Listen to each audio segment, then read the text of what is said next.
Did you have a position you'd prefer to start with, or Whichever direction you want to go. I got some notes down for all of them. So all right? So the way I did this before was start at 5 and work to 1. okay, And I figure probably the best one to start at would be running backs. okay, sounds good. So I'll start off, and I'm not gonna lie, I did my research, and Okay, then I read your article about okay, players to stay away from. yeah, And my number 5, and you almost scared me away, but I'm going to stick with it. My number 5 running back is Aaron Jones okay, on the Packers. I understand what they're saying with the snap count, the running back by committee, but there's not a ton of teams that have a true number 1. He has great hands, mm-hmm. and his yards per carry, career, he averages like 5 yards per carry, which is just insane. Yep. When he's on the field, he's such a difference maker, and I couldn't leave him off my top 5. Any counters? Any opinions on that? So I'm really not anti Aaron Jones. I think the last 2 articles that I posted with the people to avoid, I just kind of left it up to them, and if they would have said my favorite player, I was still going to put it on there. So I don't completely agree with avoiding him. I think he obviously was freed. I know there was like his Twitter. They had a Twitter handle going on, or a Twitter hashtag saying free Aaron Jones. And I think obviously this was the year for him to break out. So I don't have any opposition to that. All right. So who do you have at number 5? So number 5, I'm going with Derrick Henry. I think this past year, if you look at his attempts, he led the league in attempts, and was probably overutilized at times with that. But he still, had a massive year. Led the league in rushing yards, and I think the second place was off in terms of rushing yards. I think it was Nick Chubb, and he was off by almost like 40 something around there. Even tied, I think Aaron Jones with touchdowns. I just think that with the Titans being so close in the playoffs as they were this past year, I think their mentality really isn't let's make sure we keep Derrick Henry long term and make sure he's durable long term. I think they're going to go into 2020 with everything they got, and they're going to do the same sort of thing where they're going to run him into the ground and then hopefully complement that with the aerial attack that Tannehill brought forward. So he's my number 5 just for 2020. And I like that pick. Yes, just so everyone knows, we're doing this ranking. I didn't throw that out there. We're doing this ranking as a PPR league, a complete PPR draft. It's not a dynasty or a keeper league. So that's what our scoring is based off of. Yep. And that's why we're talking where we are. So I like Derrick Henry a lot, just like you said. I've got him at number 4. If we were doing a non-PPR league, I might have him up at 2 or 3, but he just doesn't get the catches. Yep. I know there might be some people are saying there might be a little bit of a regression. He might not get quite as many carries, but he is an absolute workhorse. I can't see them moving away from him. It's insane. He had 300 touches, and he still averaged over 5 yards a game. Unreal. And then he still performed in the playoffs. Yep. And he's a scary guy too to tackle. I know some guys regretted tweeting out this year that he might not have been as much of a handful as he was, but the guy's just a complete monster. Who was that tweet that heading into? I can't remember. I just remember seeing a video where it showed the tweet and then it showed the stiff arm or whatever it was that put that guy on his back. So that's a prime example of putting your foot where your mouth is, I guess. Yeah, I want to say that I can't remember. It was headed into the playoffs, and I want to say that it was somebody on the Texans. Yeah. Was saying, Derrick Henry's not that tough. You just got to hit him low. Hit him with a couple guys. I'm like, first of all, if you're saying you got to hit someone low and hit him with a couple guys, he's tough. Yeah. Yep. Second of all, if you watched him play in college or in the NFL or the last couple of weeks, I mean, everything about this guy screams tough to tackle. Oh yeah, especially if you ever seen I remember seeing just going back to his high school days, and it looked like they had like one of the staff members lining up and running through some kids.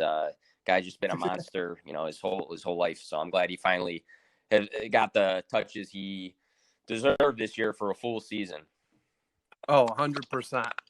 And have you seen that video going around Twitter of Josh Jacobs in high school? Was it just a highlight tape? Yeah, I may have seen. I'm a huge Josh Jacobs fan. I think I bought his jersey like a week or two before the season started, and so I've been looking at a lot of videos, but I'm not sure if it's the exact one you're talking about. Yeah, there's a video. It's great. I'm actually sitting, and that's my debate heading into this year. I got Josh Jacobs and I got Nick Chubb in a keeper league. Oh, okay. And which one do I prefer? Half point PPR keeper league. I'm like, That's tough. It's tough. All right. So who do you got at number 4? I got Zeke at number 4. I think he was in the top 5 this year in rushing, and was the same with rushing touchdowns. I think the Cowboys, obviously, some may argue they're the best offense in the NFL. Definitely up for debate with some other ones, especially with the trades that happened. But just having the aerial attack options of Cooper and Gallup and potentially Jarwin for their team kind of alleviates some of the pressure on him a little bit. And I just think as far as being a pass catcher and the explosiveness and the yardage he can get, some could argue that he could be in the top 3, if not for the top 1. For me, number 4. Yeah. I like Elliott a lot. I've had a lot of trouble figuring out where to put him because McCarthy's only had one top 10 fantasy running back in his career. So that's just something that to look at is he doesn't really use running backs. Yep. And he always does the running back by committee, as you saw with Aaron Jones. Yep. But I still think Elliott's going to be a really good player. I had him sitting here at 6th. I just kept him out of my top 5, mainly because of McCarthy. Yep. I think you just got to see where Elliott's getting drafted. Yeah. To decide, and decide on your own. I fear he might be getting drafted up in that 2 or 3 range, and I don't know if he's going to perform that high with MacArthur's offense. But we'll see. I mean, the coaching changes definitely impact the style of play that the team's going to have, and I'm not going to cut into. I'm not sure if he's in your top, but that will impact guys like Nick Chubb, like you mentioned earlier, who's got a brand new coach who was the offensive coordinator for the Vikings, and you've seen how much they rush the ball. So definitely coaching changes are could be impactful, but again, probably just depends on the personnel and the talent you have. So agreed. And that's why you don't want to overweigh them. Yeah. And that's the big fear is with everything going on is how much preseason are we going to get? Yeah. Because I think we'll have the NFL season. I think it's just good chance it could be delayed. Good chance we might not have any preseason games, which makes it hard to know what to do with guys like Elliott and Chubb, like you're saying. Yeah, my a good friend of mine and I were talking this morning, actually, just talking about some of the prospects coming in and the impacts of rookies maybe not having as much, actual face-to-face time with their teammates early on after the draft and with coaching staff. So again, like you're saying, hopefully we are on track for the season and it's not super delayed. But it's definitely going to be an impact on guys and coaches and all that. Yeah, and especially receivers, you got to get that the rapport with a quarterback. Yep. And this is a real deep receiver class. But if they can't be working out with the quarterbacks, I don't know how much of an impact some of these guys come in and Yeah. have. I mean, you got Riggs, you've got a really good Long receiving list of class, receivers. So. Yeah. So I'm coming in here with number 3, and I'm taking Dalvin Cook. I know he's had some health issues. I think you probably want to handcuff him, but even with his health issues, he still usually gets you 13, 14 games, and he performs. Yep. He consistently performs. Might be a little biased because I had him in one of my leagues last year, and he killed it. Yeah, for that me. always helps. But I think Dalvin Cook is, especially they lost Diggs. Mm-hmm. They're gonna be running a lot more. It looks like short passes to tight ends, passes out to Dalvin Cook, and trying to run the football. It's going to be more of a slow, meticulous offense. Not so many taking the deep shots downfield. My only concern that I saw of recent with Dalvin Cook is I thought he was quoted saying something about seeking a long-term contract with the Vikings and saying that he, in his mind, which after this past season, he can definitely say this, of course, but that he's the best back in the league. So I'm hoping for his owners that they do, if they are in some sort of long-term contract talks, that does get settled, because I'd hate to see him follow the path of the other guys that are, that held out during the year. That's a hypothetical thing, but hopefully that's not a reality. I see that he talked about that last night. Yeah. That's the problem when you're sitting here in April trying to make a ranking. You got Dalvin Cook at 2 or 3, and then he starts holding out, and all of a sudden he drops way back because you don't want to be. I took 2 years ago with the 5th overall pick. Took a guy by the name of Le'Veon. I've heard of him before, and he didn't play. Yeah. It was a great waste of my 5th pick. I knew guys that were taking him 1, 2 at the time. So imagine that. Yeah, that's tough. We waited right until we did our draft right before the last preseason game. So at that point, we knew he was going to be out at least the first 2 or 3 games. Yep. That being said, I still was like at number 5 with, the running back. There's not as much depth at running back as other positions. And when four running backs are off the board and you got a guy, even if he's going to miss 2 or 3 weeks, that was I think Bell was the number 1 running back in fantasy the year before. You got to take him. Of course. All right. So who do you got at number 3? So going back to Cookie, I actually have him just taking a note outside of my top 5. Not completely because of that,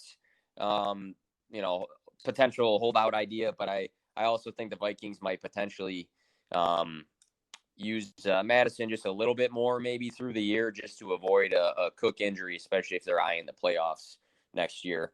But obviously he's for sure close to that top 5 for me. Definitely understand if he's on someone's top 3.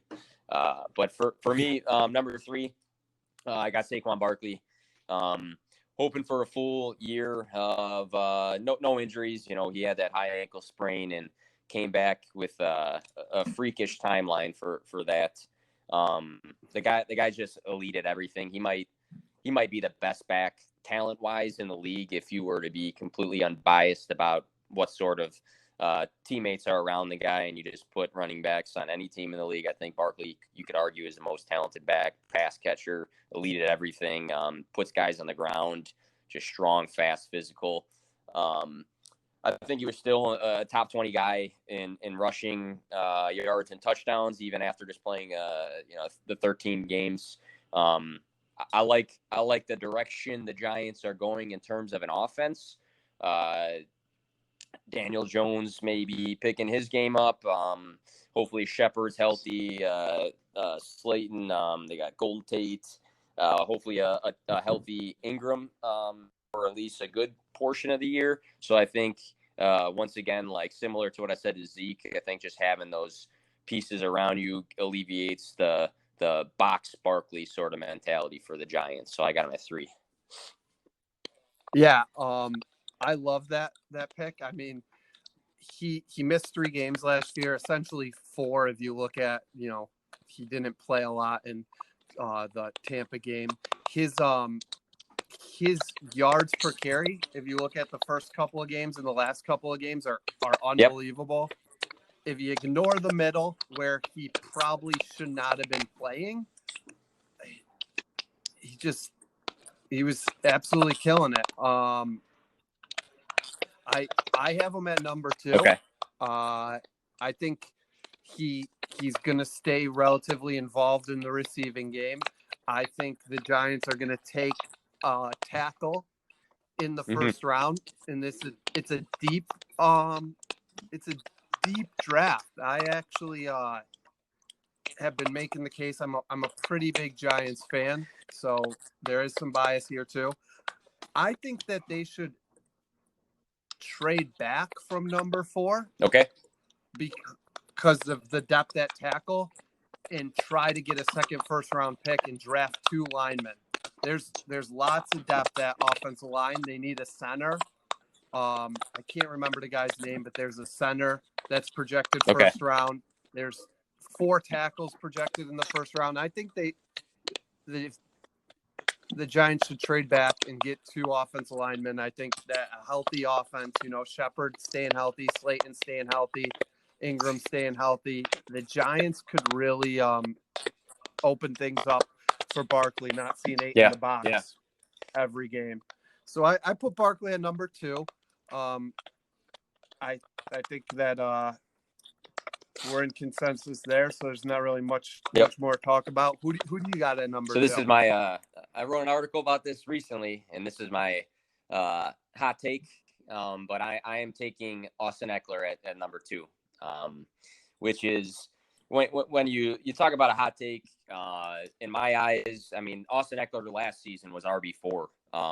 So it's not a crazy thought to jump 2 spots, but I think in the majority of people's rankings, he's not a top 2 guy. But for me, with that 4-year extension, departure of Melvin Gordon, I like Eckler at 2.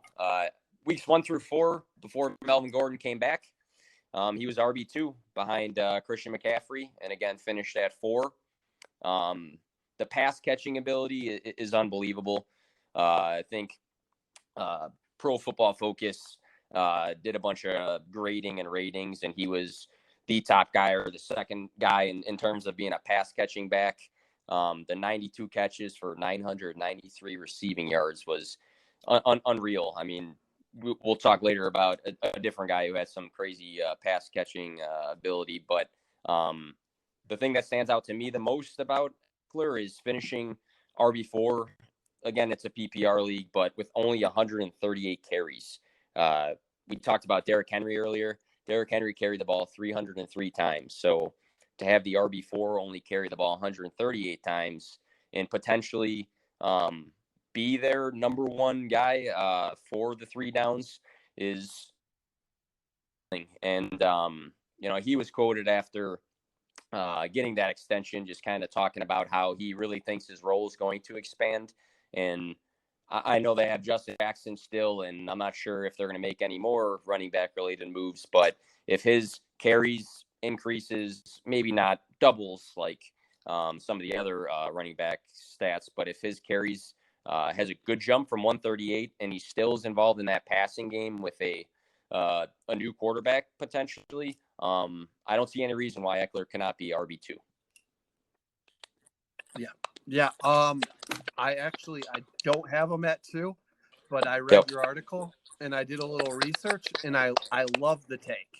I don't have him quite as high as you, but I'm thinking he's going to see 70 to 80 more carries this year.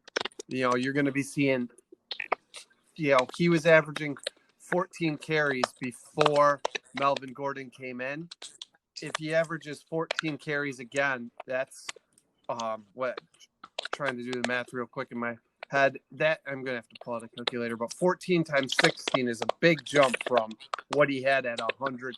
Yeah, it's 224. That's 90 more carries. I think you really see him. If they don't go out and draft a running back, he's going to see 80 to 90 more carries. I think he sees a little bit of a dip in receiving. I looked at Tyrod Taylor with LaShawn McCoy because I felt like LaShawn McCoy being a real good receiver was a nice comp. He threw the ball to LaShawn McCoy in the 3 seasons. It was 50, 57, and 77. So I think Eckler sees something around like 60 to 70 targets from 180. He has an insane catch percentage, so he could still catch 50-some balls on 60 targets. It's ridiculous. So I still see him putting up similar receiving stats to what he did in 2018, which was 400 and some receiving yards, 3 touchdowns. So if he does that, plus gets more carries, I see him putting up similar overall numbers to what got him RB4 last year. I think I'm going to put him. I originally did a way too early ratings. And then after reading your article, I've moved Eckler up from 9 to 7. And I think, you're going to see him falling somewhere in that. He's got the potential to be a top 3 running back. I think you see him falling somewhere in between 3 to 8 range. So putting him at 2 is not unheard of for me. It's a great hot take though, because I haven't seen anybody having him. And I got kind of some stick from one of my friends who, said to me, "Oh, you're having such a hot take putting the RB4 to number 2," but I look at tons and tons of rankings all the time, and just to see what guys are saying, and you just don't see it like that.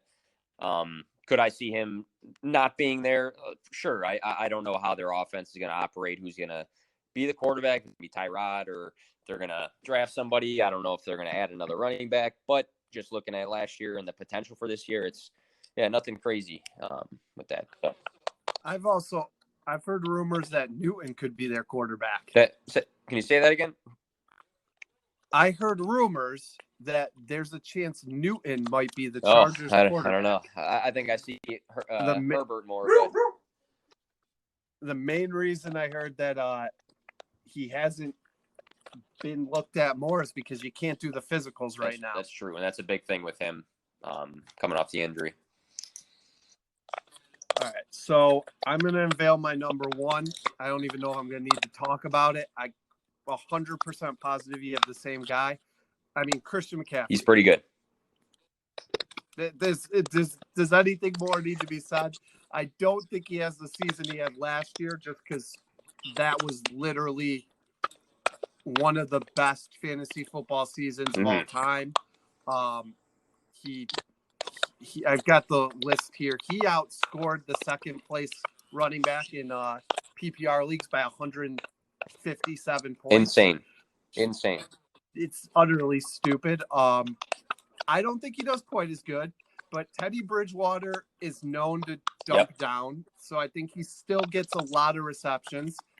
I don't think he gets 116. I don't think he has 1,000 receiving yards. But I still could see him putting up similar rushing numbers, 1,400 rushing yards on 280 touches, which that right there, without even catches, would put him in the top 10. Yeah. and especially with this past season, all eyes on McCaffrey, especially when you have Kyle Allen under center for most of the year. Nothing crazy against him, but like you kind of touched on, that addition of Teddy Bridgewater just helps him and helps that offense. So I you're saying too, but even if he regresses, he's still far ahead of the second guy's points coming off this past year. He could regress 100 points and be number 1. That's a big jump. If everyone put up the same stats. And I don't think he's going to regress that much because of what you're saying. The having a better quarterback, having a more explosive offense with Robbie Anderson there. DJ Moore getting another season under his belt. I think he's gonna have another very, very good season. Yeah, I agree. So we got some time. I was thinking maybe we could do either one more position, or did you want to do that sleeper we talked about? I'm prepared for either one, so I'm going the route you take. All right.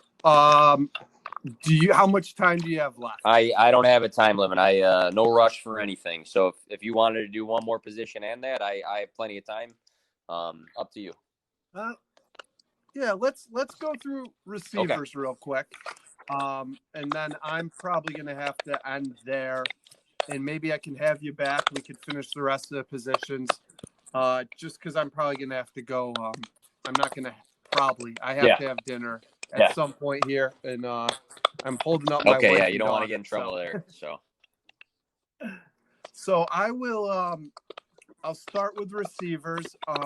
My number 5 is a guy that I think is going to have a really good season, and that's Kenny Golladay.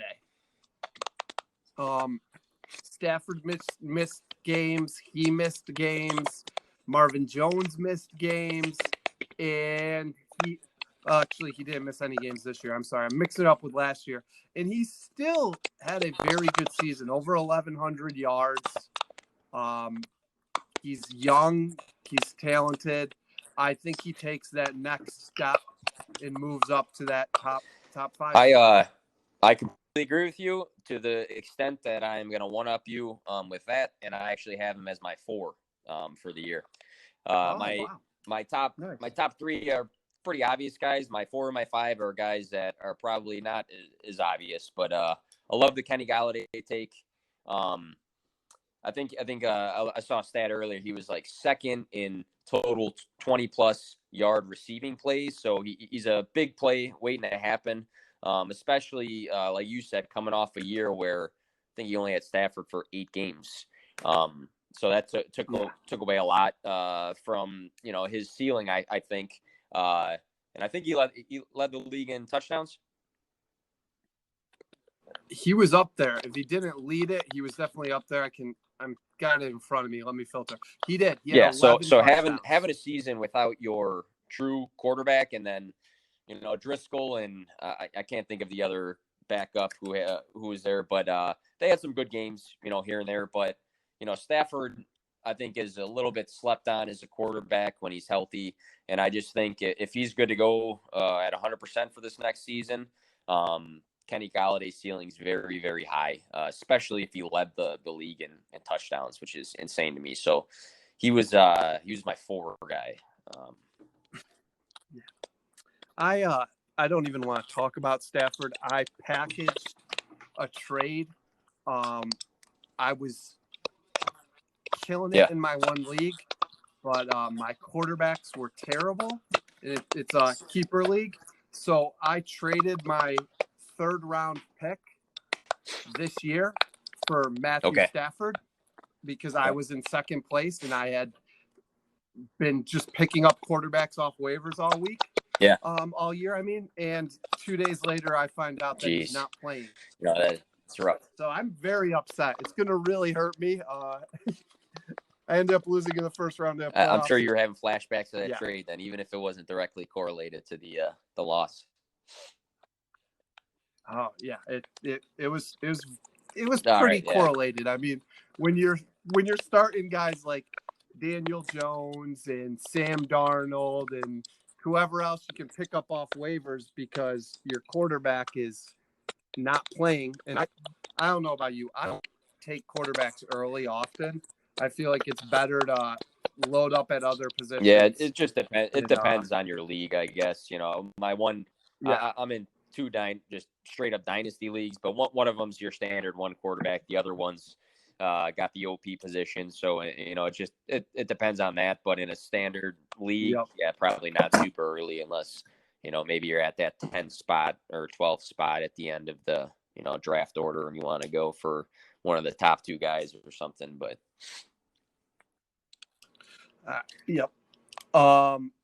Yeah, because I think pretty sure I drafted Cam Newton very late that year. Yeah, didn't help either, I'm assuming. No. So who do you got at number 5? Number 5's a little bit of a more uncommon take as well. I actually got DJ Moore at 5. I'm a massive DJ Moore fan.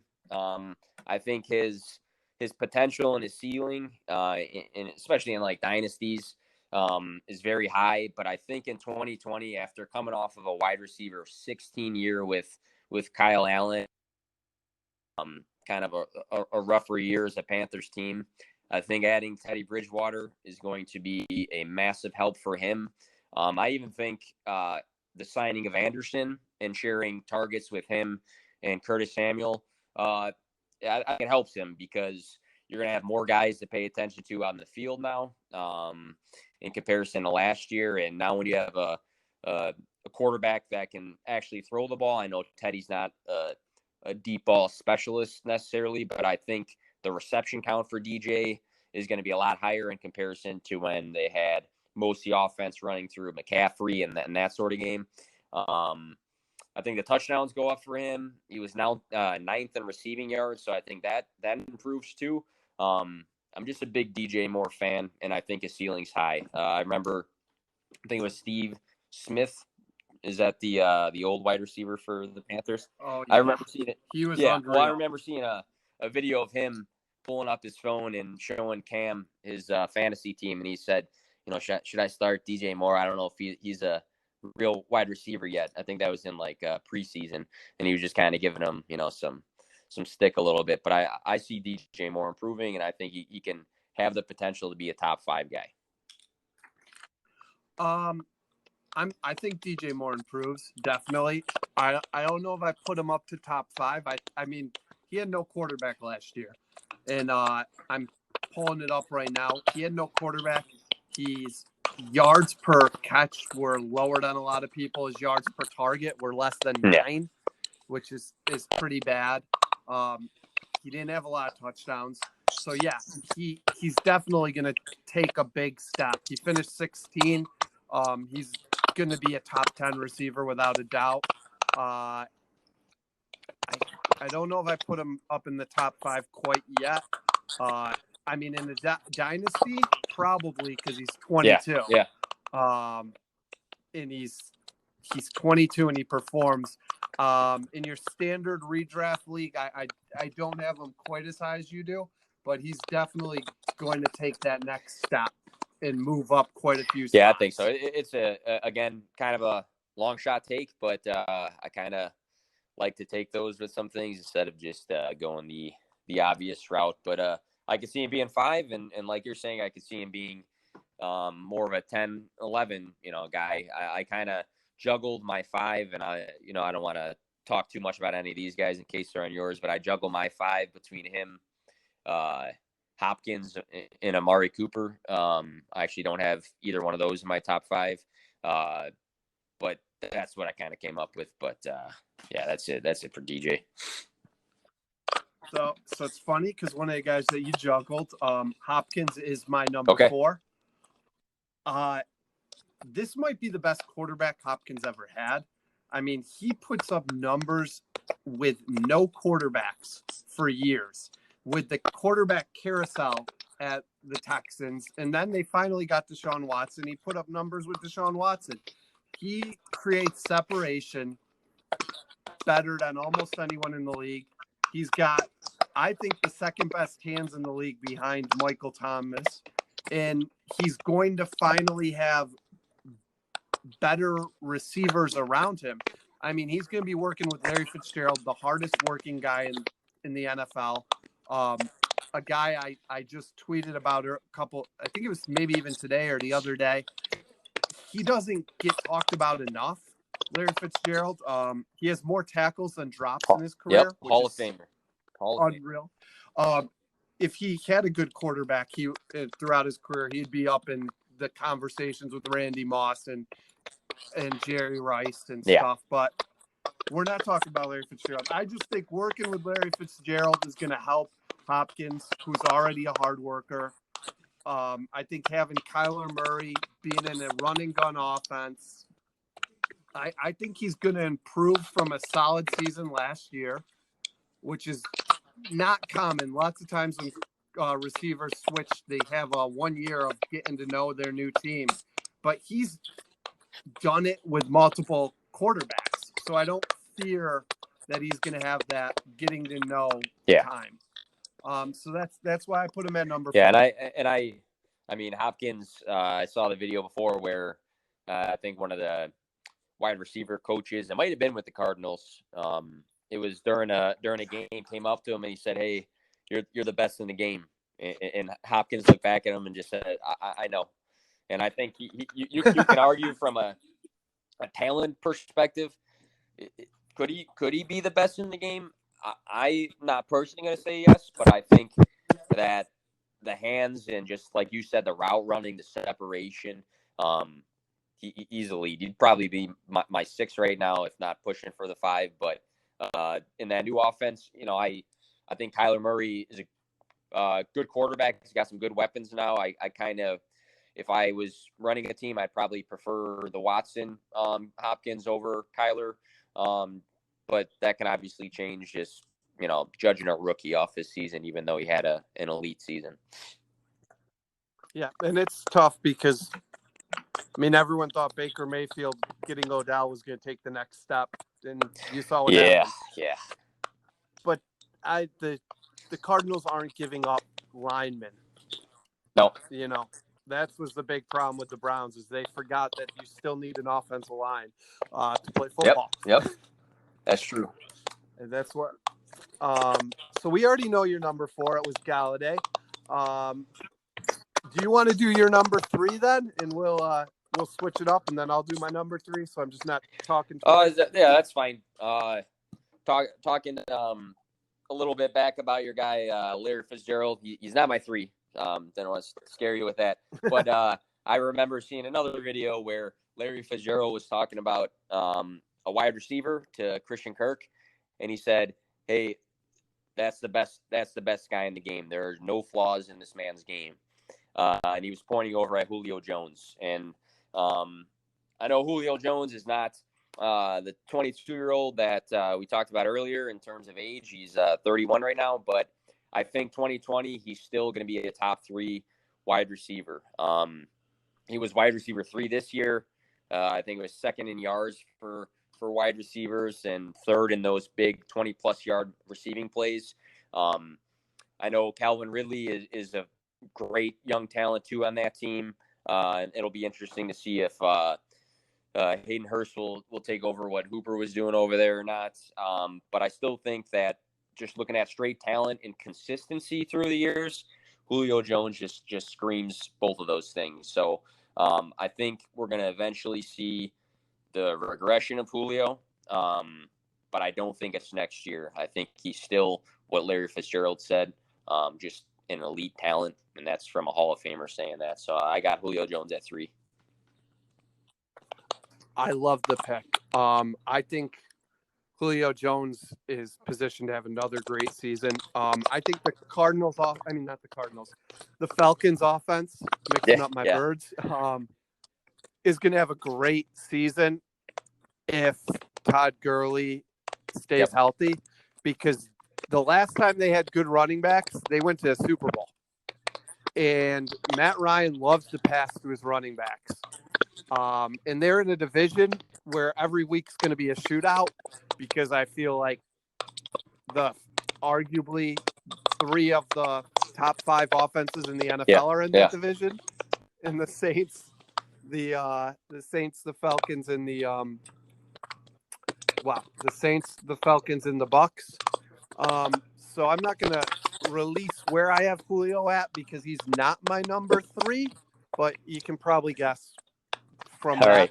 But my number 3 is Chris Godwin. He was the number 2 last year. The guy is a really good route runner. Great hands, very young. He does everything well. There's no weakness. I expect a little bit of a regression in just one thing, and that is I don't think he gets quite as many targets and touchdowns. I think he puts up the yards. He had 9 touchdowns last year. Everyone here knows Tom Brady loves his tight ends, and they've got some good tight ends in Tampa. So I think that Chris Godwin sees less touchdowns. I also think Tom Brady will still can push it down the field. I don't understand how at 43, like the guy, he doesn't make sense to me. Yeah, he's something else to talk about. Yeah. I can't stand him, but I think it's one of those love-hate things with Tom Brady. I mean, some might argue he's the greatest of all time for his position, but it's funny when people say that and, like, you don't hear guys, like, you know, being 50-50 on Michael Jordan, but I think it's very, like, hit or miss with Tom Brady in terms of if you love him or you hate him. So he's fun to watch. So I think Chris Godwin takes a slight step back in that he doesn't get maybe as many targets and maybe as many touchdowns, but he still puts up the yards. I've got him at number 3. Yeah. I'm not super big on Chris Godwin myself. I think he is shown to be elite. Like you said, he was wide receiver 2 this year. I think last year he didn't crack the top 20 before that. I think with Tom Brady being on that offense now, I think it's going to be a little bit different because I think he's going to manage games a lot better than the Bucs did last year. I think he's going to spread the ball out. I think he's going to hit his backs more. I think O.J. Howard and Cameron Brate are going to be very involved. I think Godwin's going to get his mouth fed, but so will Mike Evans and whoever that 3 guy is. I think the offense is going to be a little bit more spread out, and I think he manages the game a little bit better in comparison to last year with the Bucs, where he had Winston, throwing the ball 60 times a game or whatever the case was because they were down. So I think Godwin is elite. I just don't have him in my top 5 slots. So I'm probably in the minority of that one too, actually. So I'm surprised then. So who do you got number 2? Number 2, I'm going with Tyreek Hill. He played 12 games last year, which was taken away from maybe could have been what his ceiling could have been. But I just think having Patrick Mahomes throwing you the ball, I don't care who you are on the list. If you're the number 1 receiver on that team, or 2 if you think Kelsey is, I think you're going to have a great season. I think the Kansas City offense obviously is elite, Super Bowl champs. And I think the receiving yards for him is going to be very, very high next year in 2020.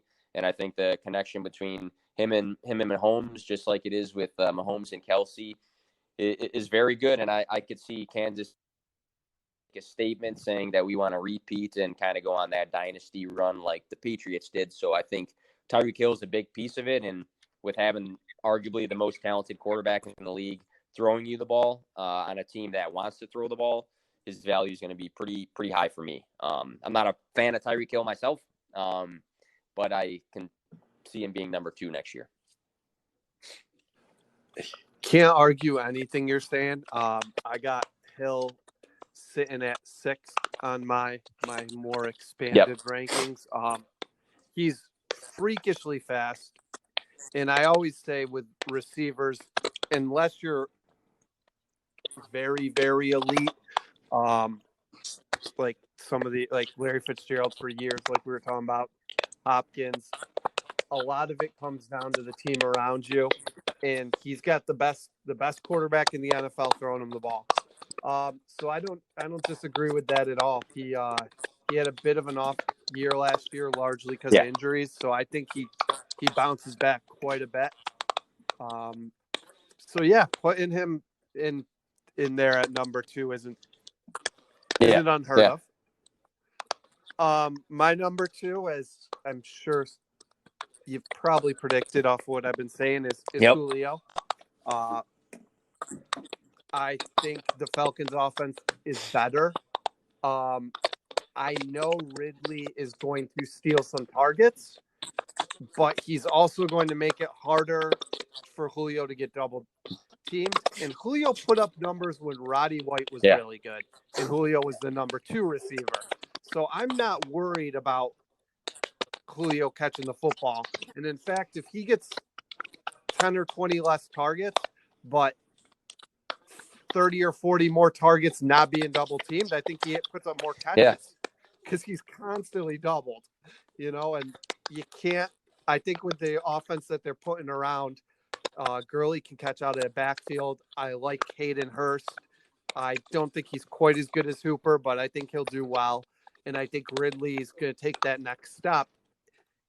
I think if defenses want to double Julio, Good luck. They're going to get killed elsewhere. I'd say good luck. So, I don't think he's going to see the double teams he's seen in the past years. That being said, he's been seeing consistent double teams for the last 2-3 years since Roddy White left, actually. So for about 4 years, it's 1,400, 1,600, 1,300. Just consistency. Consistency. That's the big thing with him. Yeah. Like I'm kind of surprised with some things I read about Julio on Twitter sometimes, because I like to see, obviously, everybody else's opinions on there about stuff. But I think that the fact that he is now 31, I think for some reason scares people. But if you're in a win now mode in 2020, Julio Jones, if you have Julio Jones, you're keeping him. You might buy him too, because some people are kind of selling him lower now. But I'm just that some of the the slack on Julio just because of his 31 year old age. But like you're saying, with all those numbers, it just screams consistency.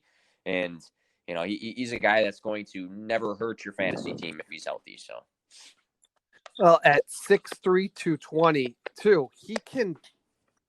he doesn't have to get the separation he used to with how good his hands are and how big he is. I mean, he's reminds me on a lot of ways a similar body type, but a slightly better athlete than Terrell Owens, I think. And Terrell Owens was fantasy relevant till 35. Yeah, I was a huge T.O. fan back in the day. So who you got at number one? This is one that I'd be very surprised if it's not. I think his I'm pretty sure his Twitter handle is Can't Guard Mike. Michael Thomas, just unbelievable numbers in 2019, even without, I know you had Teddy Bridgewater, who's still a starter coming into the 2020 season on a different team, but didn't have, his boy Drew Brees for the whole year, and still put up 149 receptions off of 185 targets, which are two numbers that were like astronomically different than the people that were in second for any receiving stats. His similar to what we talked about with Christian McCaffrey too. His numbers were just insane in comparison to the guy that was in second, Godwin. I think it was 374, almost 375 to the 276-ish range. Yeah. But I think with Drew Brees being back for who knows, maybe his final season, I think they're going to give it a go and making a run. He's just an elite receiver, and I don't think if he draws the top coverage on any team or double teams or anything like that, he could be slowed down. For me, he's the best receiver in the game, and he's just proven it by his efficiency in the season. And 2019 was outstanding for him, and I see him going back-to-back as the number one receiver. I find it funny that the same thing people are talking about how Emmanuel Sanders is going to eat some of his targets, which Sure. could happen. But they don't talk about Emmanuel Sanders' age, but they talk about Julio Jones. Sanders is 2 years older, and people are like, "Oh, but he's consistent." Yeah, he's only 2017, he only had 500 yards. I think Michael Thomas is elated that Emmanuel Sanders is coming, because I mean, who's been the second and third wide receiver for him this past year or two? I mean, he hasn't had a lot of other guys drawing attention. Ted Ginn, I think. Yeah. Traquan Smith was a name thrown around that never, has panned out too well. I mean, Jared Cook can, do his job, but he's a little bit older and wearing down a little bit, but he's just been drawing like all of the attention all the time. And I know Kamara's an elite talent too, but just from a receiver standpoint, he's probably like, oh, thank God there's somebody else that can be, consistent and efficient, from. Camaro had health. Yeah, he had health issues last time. So obviously I picked Michael Thomas number one. I think he'll have a slight decrease, not as big as some other people are thinking. Like you said, he 100 points better than second place, so it doesn't matter. He could slightly drop off in order to not be the number one receiver. Someone else has to go absolutely wild. So I mean he's a clear-cut number one receiver. The guy's got the best hands in the NFL. He doesn't do anything bad, and he's got Drew Brees throwing him the ball. Got another Hall of Famer with potential to go off. And I think I put up a poll about quarterbacks that are 38 years old or older, who's going to have the best 2020, and I think Drew Brees won by a decent amount. So I mean, just having him throw the ball, all over the field to Michael Thomas, whether it's on a shorter route, middle of the field, or the deep ball, I think he's just excellent all over the field. And I just want to throw this stat out there. Michael Thomas' career, 4 seasons in, he's averaged about 140 targets. He caught 78.1%. That's a pretty high number. Just to give you, I got into a Twitter debate with a guy. We were talking about O.J. Howard. He was saying O.J. Howard can't catch. O.J. Howard is a middle of the league catch percentage. So this is telling you what the middle's doing. He was catching 63. 15% more on that much more targets. Insane. It's unreal. He's a rare talent who had the second best behind Calvin Johnson's 1 year, the second best single season for a receiver in history. And that was without his starting quarterback for 4 games. Not taking anything away from Teddy, but it's just two different beasts, I think, throwing the ball, and two different types of talents, I guess you can say. But similar, like we said earlier, I mean, the guy can regress like crazy and still be far ahead of the second place numbers. So I think 2020, if you're rolling with Michael Thomas, you can just count on a lot of points every week. And I like Teddy a lot too, but Drew Brees is a surefire Hall of Famer, top 10 quarterback of all time. Yep. Teddy Bridgewater could be a top. He's not, but I mean, you could have the backup being a top 15 quarterback in the league, a better half quarterback of the league, and it's still a significant downgrade from a surefire Hall of Famer. That is Drew Brees. Completely agree with that.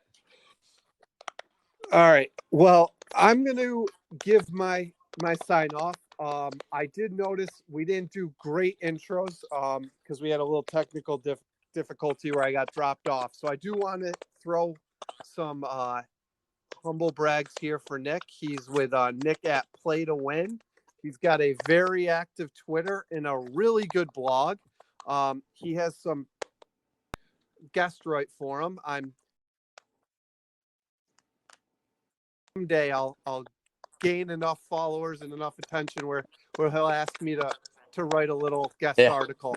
That's a big dream of mine right now.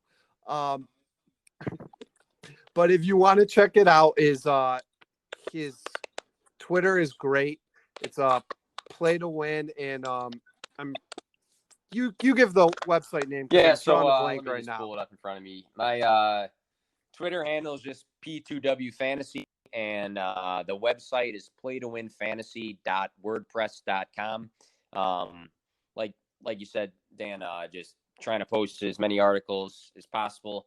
I just started up in March, just pushing everything out. So just trying to grow the Twitter base and the following. But I will say, from just starting in March, I think you were one of the first people, if not the first person, that reached out to me, and we talked about collaborating. And I think both of our pages, just speaking on Twitter, have grown pretty quick over a short amount of time. And I do respect you having me on and staying in touch with me. And I really respect your guys' grind over at 5Wide, especially with your following and how active you are in the fantasy world. So I definitely appreciate you having me on the podcast here. Maybe something we could do again in the future. And I am sure in very recent times we will be collaborating on my side on an article. Yeah, I would love to have you back. We'll have to figure it out because we didn't get to quarterbacks and tight ends or our sleeper, which I've got. It's just I'm sure we both can, but our wives might not be super happy about it. So yes.